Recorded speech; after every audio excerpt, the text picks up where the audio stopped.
আপনি চিন্তা করতে পারবেন না ইসরায়েলের প্ল্যানটা কি। কাজেই আপনারা যে বলেন যে এই যুদ্ধে ইরান জিতছে না আমেরিকা জিতছে, এই প্রশ্নটা আসে কেন? আসার কোনো প্রশ্নই আসে না। আমেরিকার এখানে হারানোর কিছু নাই। আমি দেখলাম আমেরিকা কি হারাইছে বলেন। ইরানকে 20 থেকে 30 বছর পিছাই দিছে। ইরানের অবকাঠামো কিছুই রাখে নাই, ধ্বংস করে দিয়েছে, কিচ্ছু রাখে নাই।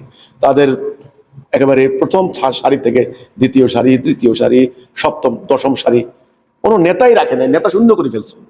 এক, তাদের বিজ্ঞানীদেরকে হত্যা করে ফেলছে, এটা যেটা জাতির আসল অ্যাসেট।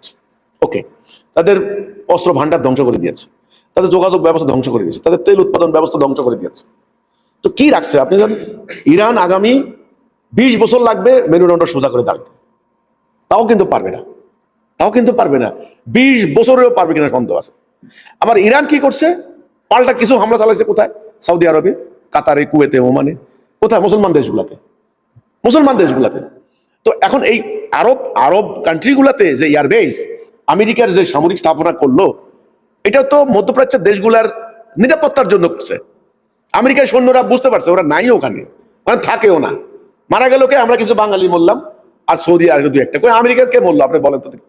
তো আমেরিকার যে খরচটা এখানে হয়েছে, এই খরচ আগাম সৌদি আরব আগাম দিয়ে আসছে। এখানে সৌদি আরব মানে যুক্তরাষ্ট্র আসুক আর না আসুক, এটা ডাজেন্ট ম্যাটার, এটা কোনো ফ্যাক্টর না। এখানে ইসরায়েল যেটা চায় সেটাই হবে। এই যে চুক্তি করলো, দেখবে চুক্তির মধ্যে একটা ফাঁক রেখে দিছে। ফাঁকটা হলো আপনার লেবানন এই চুক্তির আওতায় আসবে না, মানে এরা এখন লেবানন দখল করবে ইসরায়েল। আপনি চিন্তা করতে পারবেন না ইসরায়েলের প্ল্যানটা কি। কাজেই আপনারা যে বলেন যে এই যুদ্ধে ইরান জিতছে না আমেরিকা জিতছে, এই প্রশ্নটা আসে কেন? আসার কোনো প্রশ্নই আসে না। এরা খুবই মানে স্ট্র্যাটেজিক্যালি তারা কিন্তু এখন একটা চুক্তিতে গেছে, একটা সিজ ফায়ার গেছে। এখানে আমি আমেরিকার কোনো ক্ষতি লস কিছু দেখি না। তা আমেরিকাকে কোনো মিসাইল ফালাইতে পারছে ইরান? তাহলে তাহলে আমেরিকার কিছুই না, আমেরিকার হারার কিছু নাই এখানে। আমেরিকার 2 টাকা লসও হয় নাই, 2টা মানুষও মরে নাই, কিছুই হয় নাই। ধ্বংস হয়ে গেছে মুসলমান, শিয়া বলেন আর সুন্নি বলেন, ধ্বংস হয়ে গেছে মুসলমানদের অবকাঠামো, ধ্বংস হয়ে গেছে মুসলমানদের ভবিষ্যৎ।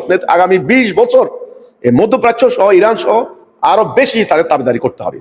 এখন বরং বলেন এই এই ইরান হারলো নাকি আমেরিকা হারলো, এই সমস্ত ফালতু চিন্তা না করে আগামী দিন কিভাবে বাঁচবেন, ওদের মোকাবেলা করবেন, এটা নিয়ে সম্মিলিত চিন্তা করেন। আপনাদের তো আমাদের দেশে তো কতগুলি মোল্লা মৌলবী আছে, এটা তো খাইয়া কোনো কাম নাই। এরা আমার বিরুদ্ধে খালি লাগছে, এরা আমার বিরুদ্ধে। আমি কি বলি, এরা এদের মনে হয় যেন মূল শত্রু আমি, কিন্তু আমি এদেরকে বাঁচানোর জন্য দাঁড়াইছি।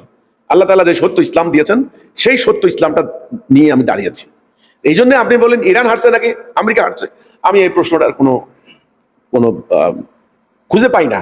আমি মনে করি এখানে আমেরিকার যে পরিকল্পনা ছিল তারা শতভাগ সফল হয়েছে। ইরান দেখেন শেষ পর্যন্ত কি করলো, ওই হরমুজ প্রণালীর টুকু নিয়ে বসেছিল। হরমুজ প্রণালী কি করবে, কয়দিন ধরে রাখতে পারে? তো এই জন্য আমার কথা যে বরং আগামী দিন কিভাবে বাঁচতে পারবেন এই পরিকল্পনা করেন।